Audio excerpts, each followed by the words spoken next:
నమస్తే అండి. నమస్తే అనసూయ గారు, మనం ఎప్పుడు టాపిక్ ఆపేద్దాం అనుకున్నా మళ్ళీ మొదలు పెట్టాల్సిన పరిస్థితి. బట్ ఇప్పుడు మనం కాస్త ఊపిరి పీల్చుకుని మాట్లాడేలాగా ఉండింది. బికాస్ ఆఫ్ మీరు చాలా సందర్భాల్లో చెప్పారు, అనసూయకి నేను సపోర్ట్ చేస్తున్నట్టు కాదు, అలా అని చెప్పి తన మీద ఎవరైతే పడిపోతున్నారో అది కూడా కరెక్ట్ కాదు అని మీరు చెప్పారు.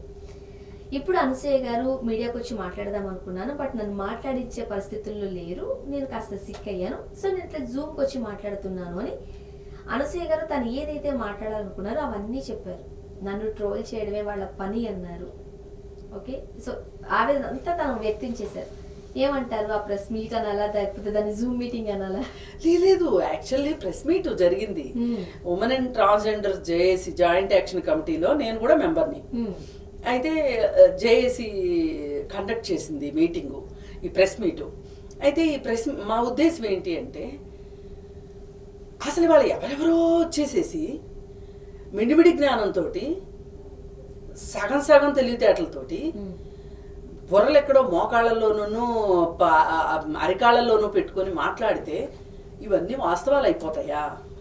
ఎందుకు జనాల్లో ఇంత అనవసరమైన విషయాన్ని, పైగా వెనకబడిన తనాన్ని మీరు ఎందుకు చూపిస్తున్నారు, చట్టానికి వ్యతిరేకమైన విషయాలను మీరు ఎందుకు ప్రోత్సహిస్తున్నారు అనేది తెలియజెప్పటం కోసం ఇప్పుడు దాదాపు డిసెంబర్ 24వ తారీఖు నుంచినో ఏమో ఈ రగడ మొదలైంది, ఇంకా అంతకంటే ముందేను. అప్పటి నుంచి ఇప్పటిదాకా ఇది ఆరని జ్వాలలాగా రగులుతుంది. ఎక్కడి నుంచో తీసుకొచ్చి ఇంకెక్కడో ఆపేరు దాన్ని. ఆపలా, అది వచ్చింది ప్రాబ్లం. ఇందులో చాలా మంది ప్లేయర్స్ వచ్చేసారు, మధ్యలో వచ్చేసేసి ఎవరికి వాళ్ళు వెళ్ళిపోయి ఇంకొకరిని దింపుతున్నారు రంగంలోకి. ఈ దింపుతా ఉంటే ఎవరికి ఇష్టం వచ్చిందో వాళ్ళు మాట్లాడేస్తున్నారు. పైగా అనవసరమైన వాళ్ళకి, అవసరమైన వాళ్ళ దగ్గరికి, తెలివి ఉన్నోళ్ళకి, తెలివి లేనోళ్ళకి, విషయాల పట్ల అవగాహన ఉన్నోళ్ళ దగ్గరికి, లేనోళ్ళ దగ్గరికి తీసుకెళ్లి కొట్టాలు పెట్టేస్తున్నారు. ఈ యూట్యూబ్ ఛానల్స్ వాళ్ళు పెట్టేసరికి వాళ్ళు ఏదో మాట్లాడేస్తున్నారు. ఆ మాట్లాడినే ప్రామాణికాలుగా చలామణి చేయాలని చెప్పి చూస్తున్నారు. ఈ ప్రాసెస్లో ఏం జరిగిందంటే, చూడగా ఒక మరీ పక్కదో పట్టేసింది వ్యవహారం. మాకు ఎంత భయం వేసిందంటే, ఒక రకంగా నిజంగా భయమే. ఏంటంటే అసలు వీళ్ళందరూ మాట్లాడే విని సామాన్య ప్రజలకి ఏమర్థం అవుతుంది, వాళ్ళు ఏమర్థం చేసుకుని ఆ కామెంట్లు పెడుతున్నారు. వీళ్ళు పదే పదే పదే పదే కింద నుంచి పైదాకా, పైనుంచి కింద దాకా ఉన్న వాళ్ళందరూ కూడా ఒకటే మాట మాట్లాడుతున్నారు. పైన ఉన్నవాళ్ళు కానీ కింద ఉన్నవాళ్ళు కానీ ఎవరైనా సరే, అంటే పెద్ద పెద్ద వాళ్ళు, చిన్న చిన్న వాళ్ళు ఏమంటున్నారు, 95% అని మాట్లాడుతున్నారు. 95% శివాజీ వ్యాఖ్యల్ని సమర్థిస్తున్నారు అని మాట్లాడుతున్నారు. ఇది ఎంత బూత్ అంటే పరమ బూతు నన్ను అడిగితే. ఎందుకు అంటున్నానంటే, ఏ వ్యాఖ్యలకి కరెక్ట్ అని చెప్తున్నారు? మంచి బట్టలు వేసుకోమ్మా అని చెప్పాడు, ఇది తప్పు అని అడుగుతున్నారు. ఎవరైనా ఏం చెప్తారు చెప్పండి? అవును కదా. ఇప్పుడు అందరికీ బట్టలు వ్యక్తిగతము అనే విషయం ఎంతమంది అర్థం చేసుకుంటారు, ఎంతమందికి తెలుస్తుంది? నువ్వు ఎవరు పడితే వాళ్ళ దగ్గరికి వెళ్ళిపోయి, లేదు అటెన్షన్ గ్రాప్ చేయాలనుకునే వాళ్ళ దగ్గరికి వెళ్ళిపోయి నువ్వు ఇలా అడిగితే అలాగే చెప్తారు. మరి అలా కాకుండా మీరు బట్టలు సరిగా వేసుకోకపోతే, మీరు వేసుకోకపోయినా, మీ పిల్లలు వేసుకోకపోయినా, ఎవరైనా వచ్చి అత్యాచారం చేస్తే మీకు ఓకేనా అని అడిగి చూడండి. అప్పుడు వస్తుంది సరైన సంబంధం. చెప్పు తీసుకూడదని ఎవడరా నువ్వు, నేను నా బట్టలు నా ఇష్టం అని అప్పుడు మాట్లాడతారు. అవునా? మీరు అడిగే ప్రశ్నలోనే తప్పు ఉంది. అనసూయ బట్టలు సరిగా వేసుకోదు కదా, అది మీకు ఓకేనా అని అంటే కాదని చెప్తారు. అంతేగాని అసలు సినిమాల్లో బట్టలు సరిగా వేసుకోవట్లేదు కదా, హీరోయిన్లకి బట్టలు సరిగా వేయట్లేదు కదా, అశ్లీలమైన డాన్సులు వేయిస్తున్నారు కదా, మరి ఇవన్నీ మీ పిల్లలు చూస్తే మీకు ఓకేనా అంటే ఏ తల్లైనా ఓకే అంటదా? అంద కదా. మీరు అడిగే ప్రశ్నలే తప్పు, అడిగిన ప్రశ్నలు తప్పు. ఈ అసంబద్ధమైన ప్రశ్నలు అడిగి అసహజమైన సమాధానాలు తీసుకొచ్చుకొని అవే కరెక్ట్ అని చలామణి చేయాలనుకున్నారు. సరే, చాలా మంది చలామణి చేయాలనుకున్నారు, బాగుంది. దీనికి పేపర్ ఆయన అసలు ఏంటి ఏదో అంటారే, తగదాకి రెడీ అయ్యేటప్పుడు డి అంటే డి అన్నట్టు నడుంకి పంచ గట్టిగా ముడేసి బస్తీ మీద సవాల్ అన్నట్టు వచ్చాడు ఆయన వచ్చి ఆయన ఏమంటాడు, ఏం శివాజీ ఏం తప్పు చెప్పాడు, చీరలు కట్టుకోమని కదా అన్నాడు. నీకు అంతవరకే అర్థమైందా? ఒక జర్నలిస్ట్కి 360 degrees ఉండాలి కళ్ళు. అందరికీ 2 కళ్ళు ఉంటే జర్నలిస్ట్కి ఒకవైపే చూడగలిగితే మామూలు మనుషులు, జర్నలిస్ట్ అనేవాడు 360 degrees చూడగలగాలి. రాబోయే కాలంలో ఏం జరుగుతుందో చెప్పగలగాలి. ఈవేళ తీసుకున్న ఒక నిర్ణయానికి చరిత్రలో ఏ మానవాళ్ళు ఉన్నాయి, భవిష్యత్తు ఎలా ఉంటుందో చెప్పగలగాలి. అది జర్నలిస్ట్ అంటే. డబ్బులు ఉన్నాయి కదా అని చెప్పి పేపర్లు పెట్టేసేసి ఏ చెత్త అంటే ఆ చెత్త రాసేసి జనాల మొహాల మీద వేయటం కాదు జర్నలిజం అంటే. జర్నలిస్ట్ అంటే పత్రికాధిపతులు అంటే. అసలు ఆ కథనం చూశాక నాకైతే అయ్య బాబోయ్, దేశానికి ఎంత ఇది అసలు నిజమైన ప్రమాదం ఇది అనిపించింది. ఆయన వేయాల్సిన ఆజ్యం ఆయన వేశాడు.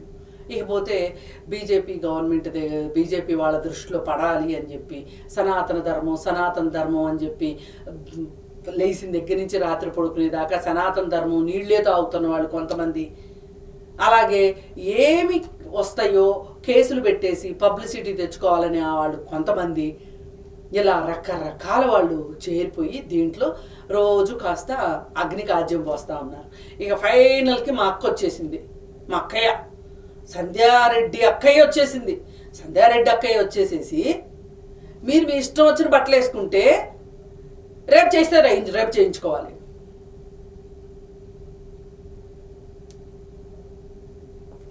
అంటే ఇప్పుడు అసలు వీళ్ళ దృష్టిలో రేపంటే ఇంత చిన్న విషయమా, ఇంత సామాన్యమైన విషయమా? ఆమెకి సిగ్గుండాలి, నన్ను అడిగితే సిగ్గుపడాలి. ఎందుకంటే ఆమె నేను ఏ పార్టీ అని చెప్పుకుంటుందో ఆ పార్టీ వాళ్ళు 2012లో జరిగిన నిర్భయ ఘటనకి 6 నెలలు తిరగకుండా చట్టం తీసుకొచ్చారు. మంచి బ్రహ్మాండమైన చట్టం, బ్రహ్మాస్త్రం లాంటి చట్టాన్ని తీసుకొచ్చారు, నిర్భయ చట్టాన్ని. అసలు ఇప్పుడు నన్ను అడిగితే ఆ పార్టీ వాళ్ళు ఏం చెప్తారో సమాధానం దీనికి? నిజంగా చాలా గొప్ప విషయం అండి నిర్భయ చట్టం తీసుకురావటం. ఇప్పుడు ఎంతవరకు ఆగేమన్నది పక్కన పెడితే ఒక చట్టం అయితే ఉంది కదా, ఎక్కడో ఒక చోట న్యాయం జరుగుతుంది కదా. అంతకుముందు అత్యాచారానికి ఉన్న నిర్వచనం వేరు, నిర్భయ చట్టంలో నిర్వచనం వేరు. నిర్వచనమే మార్చారు వాళ్ళు. అది చేయడానికి అదే ఈ రోజు అయితే మటుకు అది జరగదు. వచ్చి 12 ఏళ్ళు అయింది. అసలు ఆ చట్టం గురించి ఏమాత్రం ఆ చట్టాన్ని అవగాహన చేసుకొని ఏ పార్టీ తెస్తే ఏమైంది, ఇది ప్రజలకు అవసరమైంది కదా అని ఆ చట్టాన్ని కనుక మంచిగా ప్రాచుర్యంలోకి తీసుకొచ్చి ఆ చట్టం చెప్పిన ప్రకారం జస్టిస్ వర్మ గారు చెప్పిన రికమెండేషన్స్ మొత్తాన్ని కనుక ఫాలో అయ్యి ఉంటే కనుక ఈ గవర్నమెంట్ ఈ దేశంలో ఎంతో కొంత మార్పు వచ్చి ఉండేది. ఈ రోజుకి మార్పు రాకోకుండా ఎక్కడేసిన గొంగలు అక్కడే ఉండటానికి కారణం కూడా ఈ ప్రభుత్వం. అసలు ఇన్ని ఉన్నాయి దీని వెనకమాల. అలాంటిది ఒక వజ్రాయుధం లాంటి చట్టాన్ని కాంగ్రెస్ పార్టీ తీసుకొస్తే ఆ కాంగ్రెస్ పార్టీ అని చెప్పుకుని నీకు సిగ్గుండొద్దు? మనిషివేనా అసలు? అదేమంటే నేను కాంగ్రెస్ పార్టీ కాదు అని చెప్తుంది. కాంగ్రెస్ పార్టీ కాదు అంటే మనిషివేనా? పోనీ కాంగ్రెస్ పార్టీ కాదు, నువ్వు మనిషివేనా? ఒక మనిషి అయితే ఎలా చెప్తారా? బట్టలు వాళ్ళకి ఇష్టమైనట్టు వాళ్ళు వేసుకుంటేనంట, వాళ్ళు ఇష్టం లేని వాళ్ళు రేపులు చేస్తారంట. నీ బట్టలు నీ ఇష్టం అయితే నా నోరు నా ఇష్టం అంటుంది. ఇలాంటి కంపు మాటలు డ్రైనేజ్ కంపు కొట్టే మాటలు మాట్లాడుకుంటే 5-6 ఏళ్ళ పిల్లలు ఏ వస్త్రధారణ వేసుకుంటున్నారని, 60-70 ఏళ్ల ముసలి వాళ్ళు ఏం చూపిస్తున్నారని. ఈమెం చెప్తుందంటే మరంట ఇట్లాంటి వాళ్ళందరినీ చూసి వాళ్ళని అత్యాచారం చేసే అవకాశం లేదు కాబట్టి ఎవరు దొరికితే వాళ్ళ దగ్గరికి వెళ్తున్నారంట మగవాళ్ళు. అంతేగాని నువ్వు చెప్పాలనుకున్నది ఏంటి? సరే అనసూయ ఒక్కటి అట్లాంటి బట్టలు వేసుకుంటుంది. సరే మేమందరం బతిమలాడి అనసూయకి చెప్తాం, అమ్మ అనసూయ ఇట్లాంటి బట్టలు వేసుకో, మాకు ఈ దేశంలో జరిగే రేపులన్నీ నీ వల్లే జరుగుతున్నాయంట, తల్లి నమస్కారం, ఈ స్త్రీ జాతి కోసం నువ్వు ఏదన్నా చెయ్యమ్మా, స్త్రీ జాతి ఆణిముత్యమని ఆమెకు చెప్తాం. బాగుంది. మరి సినిమాల్లో చూపించే అశ్లీల దృశ్యాలు చూసి అత్యాచారాలు చేయరా? పోర్ను చూసి అత్యాచారాలు చేయరా? ఓటీటీలు చూసి అత్యాచారాలు చేయరా? ఎన్నింటిని ఆపుతారు మీరు? ఇక్కడ ఒక విషయం మాట్లాడదామండి. ఇప్పుడు పాన్ అంటే నాకు గుర్తొచ్చింది. మనము విడాకులు తీసుకునే కేసుల్లో అటు ఇటు కేసులో మనం ఒక కేసే అనుకుందాం. ఒక మహిళ డివోర్స్కి అప్లై చేశారు. ఏంటి రీజన్ అని అంటే వాళ్ళ హస్బెండ్ పాన్ వీడియోస్ చూసి పాన్ వీడియోస్లో ఉండేటట్టుగా నాతో ఉండు అని ఆమెను బలవంతం చేశాడంట. పెళ్లి లాపేస్తున్నారు ఇప్పుడు. అదే కదా, మా హస్బెండ్ అడిగాడు వైఫ్ ని, సో తను డివోర్స్ కోరారు. మరి ఇప్పుడు దీన్ని ఏమన్నారు? అదే కదా. అందుకని ఏంటంటే ఇన్ని ఆపటం కష్టం. ఇవి వచ్చేసినాయి, ఇవాళ ఆగే వ్యవహారం కాదు ఇది కదా. అలాంటప్పుడు మనుషులు మారితే పోద్ది కదా. ఇప్పుడు ఎంతమంది అనసూయలు మానిపిస్తామండి మనం బట్టలు వేసుకోవటం? మనం మారితే అయిపోద్ది. మనం మారాలి, ఎవరికి వాళ్ళు. ఇప్పుడు మనం మారితే లాభం ఏంటంటే, ఇప్పుడు ఈ దేశంలో ఉంటాం ఇవాళ, రేపు ఏదన్నా మంచి అవకాశం వచ్చి వేరే దేశంకి వెళ్తాము. ఈ దేశంలో ఇలాంటివన్నీ బట్టలు చూస్తే అత్యాచారాలు చేసే అవకాశం ఉంది ఈ దేశంలో అనుకుందాం. వేరే దేశం వెళ్ళి కూడా అత్యాచారం చేస్తే ఏంటి పరిస్థితి? అప్పుడు వెళ్తుందా సంధ్యారాయణ అక్క? అక్కడికి వెళ్ళి బెయిల్ ఇప్పించి తీసుకొస్తుందా? ఈ టోటల్ వ్యవహారంలో సంధ్యారాయణ అక్క పైగా సారీ చెప్తే అది బయటకు వచ్చింది. బయటకు వస్తే ఏంటి మీరు సారీ చెప్పారు అని వీళ్ళు వెళ్ళి అడిగారా, లేకపోతే ఏమే పిలిపించుకొని మాట్లాడిందో తెలియదు. కానీ అసలు సారీయే కాదు, సారీ చెప్పినట్లేదు అని చెప్పి ఝాన్సీ అన్నదంట. అసలు మీరు ఎవరు చెప్పారా మీకు సారీ చెప్పానని? అక్కయ్యలు, నేను మీకు సారీ చెప్పలే. నేను కాంగ్రెస్ పార్టీ దగ్గరికి వెళ్ళి నాతో వివరణ ఇప్పించుకున్నారు వీళ్ళు. ఇప్పటికి ఇంత జరిగిన తర్వాత కూడా ఆవిడికి ఈ రోజుకి ఆవిడ అదే టోన్లో మాట్లాడుతుంది. భాష కూడా వేరేలా మాట్లాడుతున్నారు. భాష మామూలు భాష అది మాట్లాడలేము. అసలు ఇప్పుడు నేను చెప్పాలి అంటే ఈ రోజంతా సరిపోదు. ఈ 10 రోజుల నుంచి మాట్లాడిన పిచ్చివాగుడు అంతా భాష. ఆ పిచ్చివాగుడు ఫస్ట్ ఆ మహిపాల్ యాదవ్తో మొదలైంది. అక్కడి నుంచి ఆ ఛానల్ ఈ ఛానల్ వాళ్ళు ఈమెను పిలుస్తున్నారు, ఏమో వాళ్ళని రమ్మని మాట్లాడతానని చెప్తుందో తెలియదు. కానీ వచ్చేసేసి ఈ విధంగా అసలు ఏంటన్నట్టు ఇది ఇంత సాగింది కాబట్టి మేము జేఏసీగా రియాక్ట్ అయ్యి పెట్టాం మీటింగు. అందరం ఒకటే మాట్లాడాం, ఏంటంటే బట్టలు వ్యక్తిగతం, వాళ్ళకి నచ్చిన సందర్భాన్ని బట్టి, వాళ్ళ అవసరాన్ని బట్టి, ఇష్టాన్ని బట్టి వాళ్ళు బట్టలు వేసుకుంటారు అంతే. దీనిలో ఎవరు అదేమంటే ఇంకొక మాట చాలా డ్యామేజింగ్ స్టేట్మెంట్ ఏంటంటే, నువ్వు నిక్కర్ వేసుకుని పంజగుట్ట సెంటర్కి రా. ఎందుకు రావాలి? నువ్వు పిలిస్తే వచ్చేయటానికి నీ ఇంట్లో ఏమన్నా నీ బిస్కెట్లు తిన్న కుక్క పిల్ల అనసూయ రావటానికి? అడిగేదానికన్నా అర్థం ఉండాలిగా. నిన్ను పిలుస్తారేమో గాంధీ భవన్కి, అనసూయ నువ్వెట్ట పిలుస్తావు పంజగుట్ట సెంటర్కి? సరే ఎన్ని కూడా కాదు, గాంధీ భవన్కి వెళ్తారో వెళ్ళరో కానీ ఇప్పుడు కోర్టుకు అయితే వెళ్ళాల్సిన అవసరం పడింది. ఇలాగ ఎక్కువ తక్కువ మాట్లాడింది కదా కొండా సురేఖ. పరువు నష్టం దావా వేస్తే కోర్టుకు వెళ్ళిందా వెళ్ళలేదా? ఎక్కువ తక్కువ ఎవరు మాట్లాడిన వెళ్తారు. ఇప్పుడు మైక్ ఉంది కదా, నన్ను మీరు మాట్లాడమన్నారు కదా అని చెప్పి నేను నా ఇష్టారీతిని మాట్లాడితే అయిపోతుందా? అవ్వదు కదా. మనం మాట్లాడామంటే ఖండించే వాళ్ళు ఉంటారు, ఖండించనంతగా మాట్లాడలేము. కానీ చట్ట ప్రకారం నువ్వు శిక్షించబడతావా అనేది చూసుకోవాలి ఖచ్చితంగా. ఇప్పుడు నేను ఇన్ని ఇంటర్వ్యూలు ఇస్తున్నానండి, దాదాపు కొన్ని వేల ఇంటర్వ్యూలు ఉన్నాయి నాయి. ఒక్క ఇంటర్వ్యూలో కూడా నేను పరిధి దాటి మాట్లాడను, చట్ట వ్యతిరేకంగా మాట్లాడను. నా పరిధి కూడా దాడతానేమో. పరిమితి కూడా దాడతానేమో, కానీ చట్టాన్ని మట్టుకు ఉల్లంఘించను. చట్టం అనేది ఒకటి ఉంది, ప్రతి మనిషికి కొన్ని హక్కులు ఉంటాయి. ఆ హక్కుల జోలికి నేను వెళ్ళను. నాకే హక్కులు కావాలనుకుంటున్నానో రెండో వాళ్ళకి కూడా ఆ హక్కులు ఉంటాయి. నేను నా హక్కుల్ని నన్ను నేను గౌరవించుకోగలిగితేనే నేను రెండో వాళ్ళని గౌరవించగలుగుతా. నా మీద నాకు గౌరవం లేకపోతే నేను మిమ్మల్ని కూడా గౌరవించను. ఇప్పుడు ఇంత మనం మాట్లాడి ఎక్కడ ఒక సింగులర్ వర్డ్ పెట్టి మాట్లాడలేము. ఒక్కొక్క సందర్భంలో మాట్లాడతాము, కానీ మనం మాట్లాడిన దానికంటే కూడా వాళ్ళ ఇంపాక్ట్ ఎక్కువ ఉంటుంది, వాళ్ళు మాట్లాడిన దానికి గాఢత ఎక్కువ ఉంటుంది. అలా మాట్లాడతాం. అందుకని ఆ రోజు సరే ప్రెస్ మీట్ అంతా అయిపోయిన తర్వాత ప్రెస్ కూడా బాగా వచ్చారు, బాగా కవరేజ్ చేశారు. అందరం చాలా చాలా చాలా హార్ట్ పెట్టి హార్ట్ఫుల్గా మాట్లాడితే అనసూయ వచ్చారు. చివరిలో జూమ్ కాల్లో వచ్చారు. నేను నిజానికి మీటింగ్కి రావాలనుకున్నాను కానీ రాలేకపోతున్నాను అని తను కొన్ని సూటి ప్రశ్నలు వేసింది సంధ్యారాణికి, శివాజీకి, మరికొంతమందికి. వాళ్ళ దగ్గర సమాధానాలు లేవు. ఒట్టి డొల్ల, వాళ్ళ సమాధానాలు చెప్పలేరు వాళ్ళ జీవితాలకి.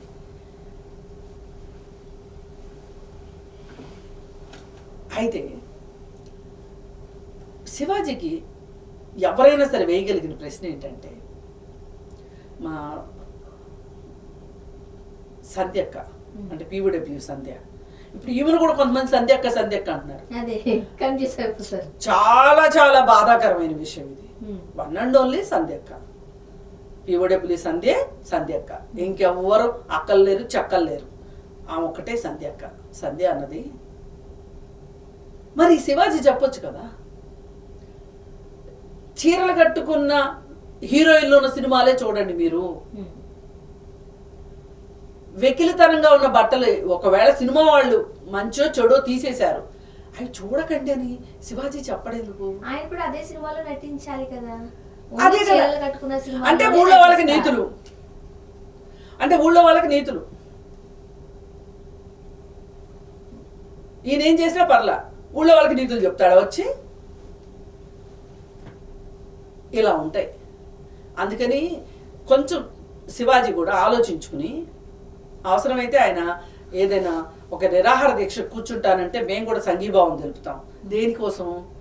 సినిమా ఇండస్ట్రీలో అశ్లీలతకు వ్యతిరేకంగా, కాస్టింగ్ కౌచ్కి వ్యతిరేకంగా, స్త్రీని ప్రకృతితో పోల్చాడు ఆయన. ఆ ప్రకృతికి విధ్వంసం జరగకుండా సినిమాలు తీయాలి అని చెప్పి ఆయన ప్రొడ్యూసర్స్ కౌన్సిల్ ఆవరణ ఉంది కదా, పోయినసారి శ్రీరెడ్డి బట్టలు ఇప్పితే అపవిత్రం అయిపోయింది అని చెప్పి కొంతమంది పాలు పోసి కడగాలి, నీళ్లు పోసి కడగాలి అని మాట్లాడారే, ఆ ప్లేస్ అనమాట. అదైతేనే కరెక్ట్. అక్కడ కానీ శివాజీ నిరాహార దీక్ష కూర్చుంటే గనక, ఆయన ఆమర నిరాహార దీక్ష కూర్చుంటే మేము కూడా తోడొస్తాం. నిజం, ప్రక్షాళన ఎక్కడో చోట మొదలవ్వాలి. ఇప్పుడు ఆడవాళ్ళ బట్టల దగ్గర ఎందుకు జరగాలి? మిగతా అన్ని చోట్ల కూడా జరగాలి కదా. ఎవరు మొదలెట్టారో వాళ్ళే దానికి ఒక ఎండింగ్ కూడా చూపిస్తే చాలా బాగుంటది. అసలు మొదలైంది రగడే అక్కడ, శివాజీ దగ్గరే మొదలైంది. చూద్దాం. అందుకని నేను అదే ఓపెన్ ఛాలెంజ్ చేస్తున్నా శివాజీకి. పోనీ సంధ్యక్క కూడా కూర్చుందేమో, సంధ్యారెడ్డి అక్కాయి కూడా కూర్చుంటదేమో అడుగుదాం. ఈ అక్కయ్య కూడా చాలా ఇంపార్టెంట్, ఎందుకంటే ఇన్ని మాటలు మాట్లాడింది కదా. మధ్యలో ఇంకో ఇద్దరు అక్కయ్యలు మాట్లాడారు చాలా జోరుగా. ఆ అక్కయ్యలు మళ్ళీ మెన్ యాక్టివిస్ట్ అని ఇంకొక శేఖర్ భాషా గారు మహానుభావుడు, ఆయన, వీళ్ళందరూ మీరు కూర్చొని అశ్లీలత ఎక్కడుంటే అక్కడ పారదురాలండి, దోమల మందులు కొడతారే అట్లా. మేము కూడా మీకు సాయం చేస్తాం, సంఘీభావం తెలియదు సాయం చేస్తాం, పక్కనకు వస్తాం మేము కూడా. థ్యాంక్ యూ అండి. Thank you.